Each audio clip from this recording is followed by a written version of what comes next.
West बेंगलनिफ्राय बाहागो लानाय बारग' आरो आथिखालनि मानगोनां दैदेनगिरि नोंथांमोन, बे हाबाफारियाव बाहागो लानाय करडाङा कुमारग्राम गुबुन गुबुन ओनसोलनि गामिनि नुजाफैनो हानाय सिबिनां आइ आफा रायजो राजा नोंथांमोन, दा बे समाव आङो दिनै दुलाराय बर' फरायसा आफादनि 56थि बे जोनोम सान फालिनायाव गिबियावनो दुलाराय बर' फरायसा आफादनि गासैबो दैदेनगिरि मावथि बिबानगिरि बिथांमोननिसिम दिनै आङो गाहाम हामलायनायखौ बावो। दुलाराय बर' फरायसा आफादनि गायसनगिरि आफादगिरि नेहाथारि बिथांमोननि सोरगोआरि जिउ सोलेरनि खाथियाव आंनि सिबिनाय आरो खुलुमनायखौ बावहरो। दुलाराय बर'फोराव गेरेमसा माहारि महरै गायसननो मोनसे गोख्रों सोमावसारनायनि गेजेरजों बर' हारिखौ खौसे खालामनानै दोनलांनाय बड'फा उपेन्द्रनाथ ब्रह्मनि जिउ सोलेरनि खाथियावबो आङो दिनै आर'ज गाबबाय, खुलुमनायखौ बावहरबाय। दा मानगोनां रायजोफोर, बर' माहारिनि जारिमिनखौ रायखांनाय लोगो लोगोनो आथिखालनि जारिमिनाव दुलाराय बर' फरायसा आफाद आरो बर' थुनलाइ आफाद बे मोननै आफादानो बयनिख्रुइ सिगांसिनाव जोङो बिथांमोनखौ मख'नो गोनां जायो।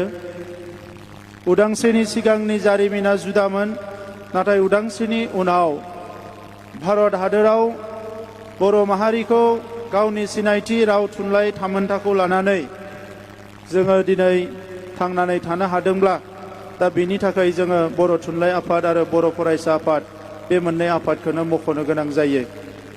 बर' थुनलाइ आफादा राव थुनलाइ हारिमु जौगानायनि हाबा मावबोबाय थादोंमोन, नाथाय मोनसे हादोराव गावनि मोनथायखौ लानानै गावनि अधिकारखौ लानानै हारिखौ फारफ्रोमबो बिथिंनिफ्राय गोख्रों महरै गायसननो थाखाय दुलाराय बर' फरायसा आफादा 1967 मायथाइनिफ्रायनो खामानि मावबोदोंमोन। बे गोलाव समाव गोबां रोखोमनि जारिमिन दुलाराय बर' फरायसा आफादा सोरजिनो हाबाय। एसे आगोलाव इउजि ब्रह्म बिथाङा नोंथांमोननि सिगाङाव फोरमायनानै होलांदों।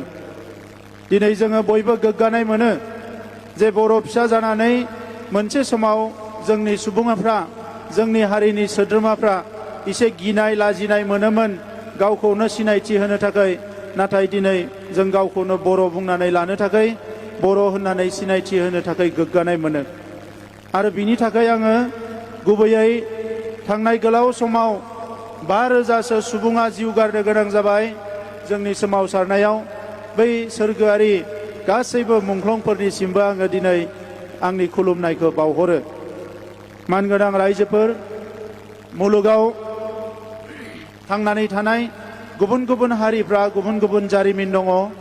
सोरबा 100, 102, 103 बोसोर, 600, 500 बोसोर गाहाम सोमावसारनो गोनां जादों गावनि हारिनि थामोनथा रैखाथिखौ लाखिनो थाखाय। दा बर' हारियाबो जोङो 50 बोसोरनि बारा जाबाय जोंनि थामोनथा, जोंनि सिनायथिखौ फोथांनानै लाखिनो थाखाय सोमावसारनाया, नाथाय जोङो फेलें जायाखै। जोंनि सोमावसारनायाव मोनसेनि उनाव मोनसे जोङो एचिभमेन्टखौ, जोङो फिथाइखौ मोननो हादों। आरो बिनि गुबै जाहोना जाबाय जोंनि हादोरा मोनसे डेम'क्रेटिक हादोर, सुबुं दारा खान्थिजों सोलिनाय मोनसे हादोर। बे हादोराव मोनसे जोबोद गोख्रों मोनसे संबिजित दङ, मोनसे कनस्टिटिउसन दङ। बे संबिजित आरो कनस्टिटिउसननि गेजेरजों जोङो दिनै भारताव थांनानै थानाय जोंफोरबायदि ट्राइबेल माहारिफ्रा, उन्दै उन्दै माखासे हारिफ्राबो दिनै मोजाङै जाय नांनो रोंदों, मोजाङै जाय बिख'नो रोंदों, मोजाङै जाय राजखान्थिफोरखौ गेलेनो रोंदों, बिथांमोना गावबा गावनि मोनथायखौ मोननो हादों। दिनै दुलाराय बर' फरायसा आफादनि जोनोम साननि जौसांनिफ्रायनो आङो जोंनि दैदेनगिरिफोरखौ साबायखर बावनो सानो गोसो गोरबोजों। मानोना भारताव गोबां हारि दङ, जाय हारिफोरनि सुबुं अनजिमाया कौटिनिख्रुइ बांसिन, नाथाय बे हारिफोरनि रावा दिनैसिमबो भारताव गनायथि मोनाखै। नाथाय बर' रावा जोंनि सुबुं अनजिमाया खमब्लाबो, बर' राव रायग्रा सुबुं अनजिमाया भारताव खमब्लाबो जोंनि रावा दिनै 22 शेड्युल लेंगुवेजनि गेजेराव बर'आबो मोनसे शेड्युल लेंगुवेज। बेयो जोंनि थाखाय बेसेबा गिदिर मोनसे एचिभमेन्ट। दा बेखौ लानानै जोङो हारिखौ दिनै दानांगोन।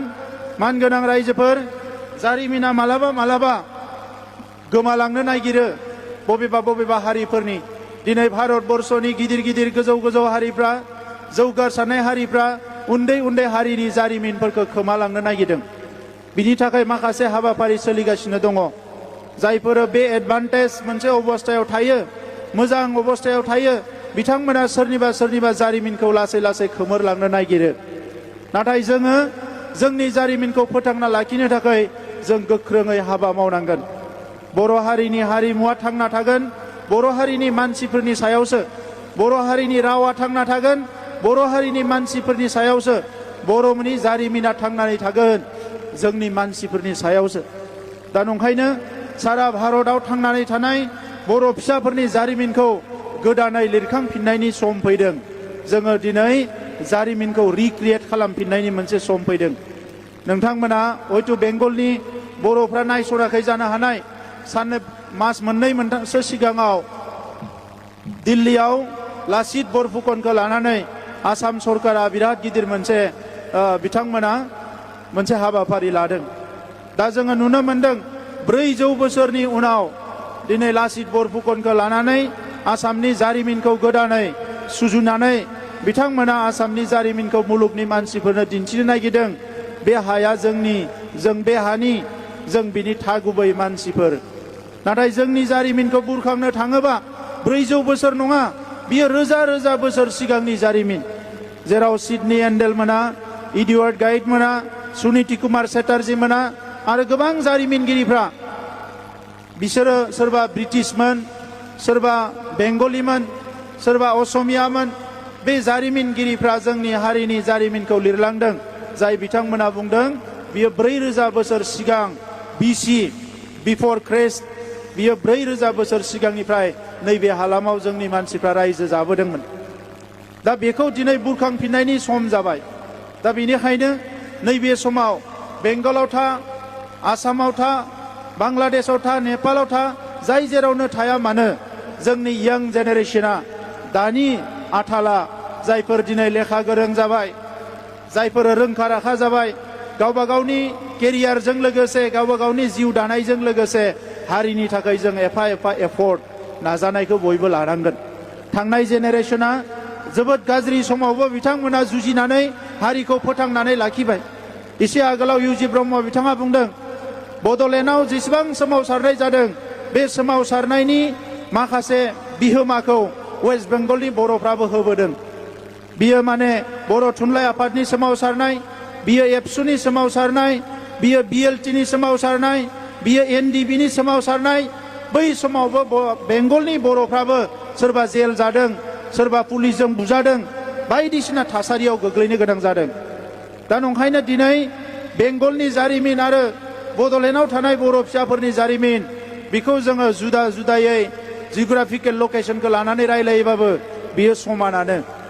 दा बेखौनो जोङो मोनसे खाबु मोनदोंमोन जेब्ला 2020आव भारत सरकारजों जोङो पिस एकर्ड खालामनो थाङो। बै समाव जोंनि चार्टार अफ डिमान्डआव बेंगलनि बर' फिसाफोरनि जोंनि जि राव, बेखौ माने बेवहाय अफिसियेल लेंगुवेज मिडियाम अफ इन्सट्राक्सन महरै बेंगल गभर्नमेन्टखौ रिकगनाइसन होनो नारसिननो थाखाय भारत सरकारखौ जों नारसिनदोंमोन। नाथाय बै समाव बेंगल पलिटिक्स आरो भारतनि पलिटिक्स बियो एसे डिफारेन्ट जानानै दङमोन। बिथांमोना बै रिक्सखौ लायाखैमोन। उनाव जोङो नारसिनदोंमोन जे जुदि बेखौ नारसिननो हायाब्लाबो मोनसे सेन्टार अफ एक्सिलेन्स बड'फानि मुङाव दिल्ली आरो बेंगलाव गायसननांगौ होननानै बिथांमोननो जोङो नारसिनदोंमोन।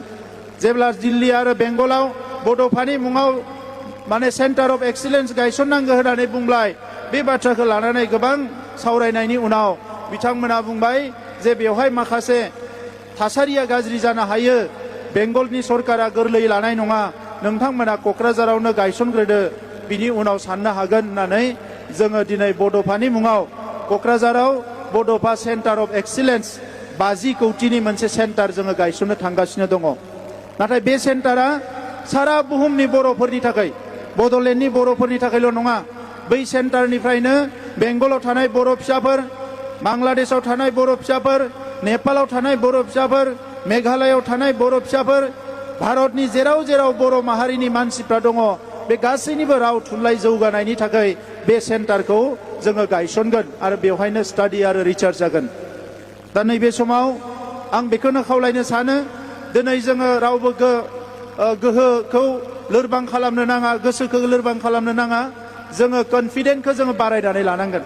दिनैनि जुगा साइन्स आरो टेक्न'लजिनि जुग। ग्लबेलाइजेसननि समाव मुलुगनि मानसिफ्रा जोंखौ मदद खालामनो थाखाय नेनानै दङ आरो बियो जाय जेरावनो थाया मानो दिनै रावखौबो थगायनो सोबख'नो नासयनो हानाय थासारिया गैया। मानोना जोङो बबेबा मोनसे नङा बबेबा ओनसोलावबाबो गोरायै गावनि खुन्थियाखौ गायसनना लानो हाबाय, जायनिफ्रायनोखि जोङो जेरावबो थांनानै खामानि मावनो हायो, जों खोथा बुंनो हायो। जोंनि गभर्नमेन्ट फैनायनि उनाव देग्लाय बोसोराव माखासे नेपालनि फरायसाफोरखौ जोङो आसामाव जोङो टेकनिशियान फोरोंगासिनो दङ NIB नि गेजेरजों। नेशनेल इन्स्टिटिउसन अफ बर'लजि होननाय मोनसे क'क्राझाराव दङ, जायखौ UG ब्रह्म बिथांनि ब्रेनजोंनो गायसननाय जादोंमोन। दा बिनि गेजेरजों देग्लाय नेपालनि फरायसाफोरखौ जोङो फोरोंनायखौ जागायदों। बेंगल ओनसोलनि फरायसाफोरनि थाखायबो बे NIB नि गेजेरजोंनो सोरबाफोर बड'लेण्ड इउनिभारसिटियाव फरायनो सानोब्ला, सोरबाफोर आसामाव थांनानै फरायनो सानोब्ला बिथांमोनखौ फरायहोनायनि माखासे स्कलारशिपनि बेबस्थाखौ खालामनाय जागोन, जुदि सोरबाफोर थांनानै फरायहैनो नागिरोब्ला। मानगोनां रायजोफोर, समा जोंखौ दिनै खावलायदों खामानि मावनो थाखाय, गोब्राब खामानि मावनो थाखाय। दिनैनि समाव वर्ल्डआव सास्टेनेबल डेभेलपमेन्ट गल होननाय मोनसे मिशनखौ लानानै खामानि मावगासिनो दङ आरो जोंबो दिनै जि बाथ्राखौ साना मानो बेखौ सास्टेन जानांगोन आरो बिनि थाखाय जोङो खामानि मावनांगोन। आरो बिनि थाखायनो सासेबो फरायसाफ्रा, सासेबो लाइमोनफ्रा रावबो ओरैनो थानो नाङा। दिनै बेंगलाव थानाय गंफ्रोमबो बर' गामिनि रायजो राजाफोरखौ लानानै आङो बर' थुनलाइ आरो दुलाराय बर' फरायसा आफादखौ खौसे खालामनानै खामानि मावनो थाखाय खावलायदों। एखमबा फिसा फिसौ गाज्रि मोनलायनाय जायो, बेफोरखौ जोङो हारिनि ग्रेटार इन्टारेस्टआव, हारिनि मोनसे गिदिरथार इन्टारेस्टआव जोङो बेखौ बावलांनांगोन। बावैसो जोङो खेबनै सावरायबाय बेंगलनि माखासे रावनि जेंना, सोलोंथाइनि जेंनाखौ सुस्रांनो थाखाय बोरैहाय हाबा मावनो हायो। बैसागो खुंनाय समाव कलकातायाव सावरायबाय, बिनि उनावसो आरोबाव मास मोनथामसो सिगाङाव खेबसे जोङो सिलिगुरियाव सावरायबावबाय। दा बेवहाय गोबां बाथ्रा सावरायनाय जादों, माखासे थांखि लानाय जादों। बेबायदिनो आं मिजिंथिदों जे खम समनि गेजेरावनो जोङो खेबसे दुलाराय बर' फरायसा आफाद आरो बर' थुनलाइ आफादनि दैदेननायाव बेंगलनि चिफ मिनिस्टारखौ लोगो हमनो थाखाय नाजागोन, जाहाथे जोंनि जेंनाफोरखौ सुस्राङो।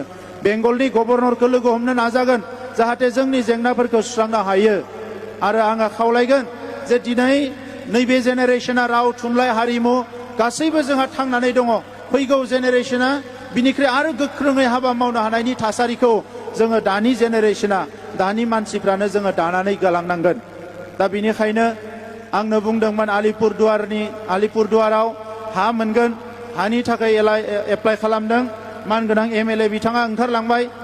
दा बिथांखौ आङो खावलायनो सानदोंमोन, दा थेवबो उननि समाव फैनानै जोंहा लरेन्स इस्लारि MLA दङ, जिरन बसुमतारी बर्डारावनो MLA दङ। दा बिथांमोना सावरायनानै MLA बिथांजों आरो जोंनि बेंगल जोंहा जि स्टेटनि जोंनि कमिटिफोरजों सावरायनानै जाहाथे बिगासे बिगानै हा बरननायनि बेबस्था खालामो। आरो जेब्ला हाखौ बरननानै होगोन अब्लानो नोंथांमोननि अफिस लुनाय, स्टाडि सेन्टार लुनाय, अडिट'रियाम लुनाय आरो बर'नि माखासे फोरबोफोरखौ खुंनो थाखाय जोङो माखासे लुफुंनो थाखाय जोंनि सरकारनिफ्राय जोङो फेस वाइजआव खमसे खम 3 कौटिसो रां हरनो थाखाय आं थिग खालामनानै दोनदों। नोंथांमोना बेबस्थाखौ खालामबानो जाबाय, जोङो बेखौ लासै लासै मावलांबाय थागोन। दा मानगोनां रायजोफोर, दुलाराय बर' फरायसा आफादनि बागै आं गोबां बाथ्रा बुंनो सानाखै। जोंहा आफादगिरिया एसे आगोल दसे उनाव बिबुंथि होगोन। आंबो एबसुनि गोलाव समनि मावथिमोन हिसाबै आं नुबोदों जे बर' माहारिनि मोनफ्रोमबो बिथिङाव आखाइ होनो हानाय, खामानि मावनो हानाय मोनसेल' आफादानो जाबाय दुलाराय बर' फरायसा आफाद। आरो बियो लाइमोनफोरनि आफाद। बे आफादजों इमोसन थाफायो, एनार्जि थाफायो, टेलेन्ट थाफायो, भाइब्रेन्ट थाफायो, गासैबो थाफाजोबो। दा नंखायनो बे आफादखौ जों मोजाङै बाहायनांगोन। दिनै बहाबा जौ जुवानि थासारि फैबाय, ड्राग्स जानायनि थासारि फैबाय, बेवहाय एबसुआ खामानि मावनो हायो। सोरबा हारिया जोंनि हारिखौ नाख्रेबनो नागिरदों, बेवहाय जोंनि लाइमोनफ्रा गसंनो हायो, एबसुआ खामानि मावनो हायो। सोलोंथाइनि एवारनेस होनो नांगौ, जोंनि एबसुआ खामानि मावनो हायो। स्किल डेभेलपमेन्टनि ट्रेनिं होनो नांगौ, बेवहाय एबसुआ खामानि मावनो हायो।